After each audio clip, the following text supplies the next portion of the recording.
Hi எல்லாருக்கும் வணக்கம். வாங்கங்க, இன்னைக்கு காலிஃப்ளவர் குருமா தான் எப்படி செய்யறதுன்னு பார்க்கலாம். அதுக்கு முதல்ல கடாயில் 2 டீஸ்பூன் எண்ணெய் விட்டு 1/2 டீஸ்பூன் மஞ்சத்தூள் 1 டீஸ்பூன் மிளகாத்தூள் சேர்த்து நல்லா வதக்கி விட்டுக்கோங்க. இப்போ நம்ம ஆல்ரெடியே ஒரு 1/2 கிலோ காலிஃப்ளவரை சுடுதண்ணியில் 2 நிமிஷம் போட்டு வச்சிருக்கோம். அதை இதில் சேர்த்துக்கலாம். நல்லா மசாலா கோட் ஆகுற வரைக்கும் நல்லா வதக்கி விட்டுக்கோங்க. அப்படியே 2 நிமிஷம் வதக்கி விட்டுட்டே இருங்க. இப்போ மசாலா கோட் ஆயிடுச்சு. இப்போ காலிஃப்ளவரை எடுத்துடலாம். அதே கடாயில் திரும்பவும் 4 டீஸ்பூன் எண்ணெய் ஆட் பண்ணிக்கலாம். எண்ணெய் நல்லா சூடானதும் ஹோல் கிராம் ஸ்பைசஸ் ஆட் பண்ணிக்கலாம்.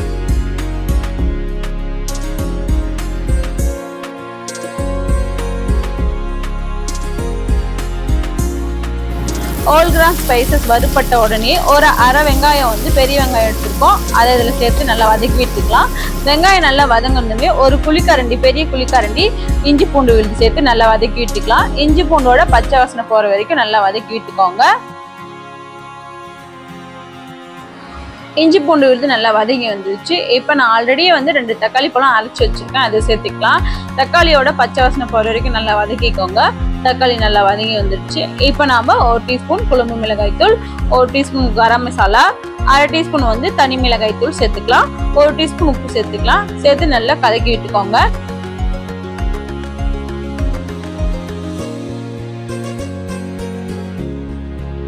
நம்ம ஆட் பண்ணியிருக்கிற மசாலாவோட பச்சை ஸ்மெல் போகிற வரைக்கும் நல்லா வதக்கி விட்டுக்கலாம்.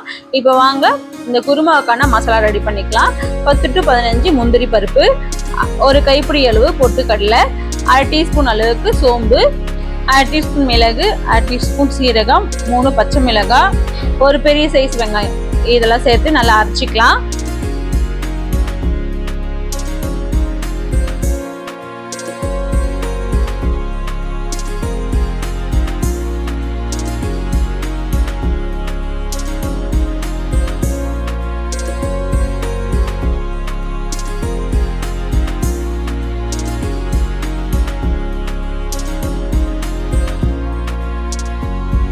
மசாலா நல்லா வதங்கி வந்துருச்சு. பாருங்க, எண்ணெய் நல்லா பிரிஞ்சு வந்துருக்கு. இப்போ நம்ம அரைச்சி வச்சிருக்க குருமா மசாலா இதில் சேர்த்துக்கலாம். சேர்த்து நல்லா கலந்து விட்டுடலாம்.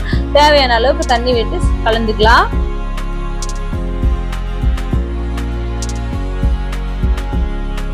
நிச்சயமா சொல்றேங்க, இந்த குருமா கண்டிப்பாவே தோசை, இட்லி, பூரி, சப்பாத்திக்கு ரொம்பவே அட்டகாசமான காம்பினேஷனா இருக்கும். இப்போ கொதி வந்துடுச்சு. ஒரு கொதி வந்ததும் நம்ம ஆல்ரெடியே ரெடி பண்ணி வச்சிருக்க காலிஃப்ளவரை இதில் சேர்த்துக்கலாம். காலிஃப்ளவர் நல்லா வந்ததும் ஓரளவுக்கு கெட்டியானதும் நம்ம கஸ்தூரி மேத்தி, கொத்தமல்லி எல்லாம் தூவி இறக்குனா நம்மளுடைய காலிஃப்ளவர் குருமா ரெடிங்க. உங்களுக்கு குழம்பு பார்க்க அட்ராக்டிவா கலர்ஃபுல்லா இருக்கணும்னா காஷ்மீர் மிளகாய் தூள் சேர்த்துக்கோங்க.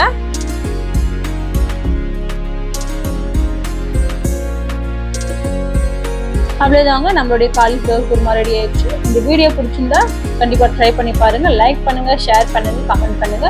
மோகனாரி சமையலுக்கு சப்ஸ்கிரைப் பண்ணுங்க. கூடவே பெல் ஐக்கானை கிளிக் பண்ணி ஆள் கொடுத்துக்கோங்க.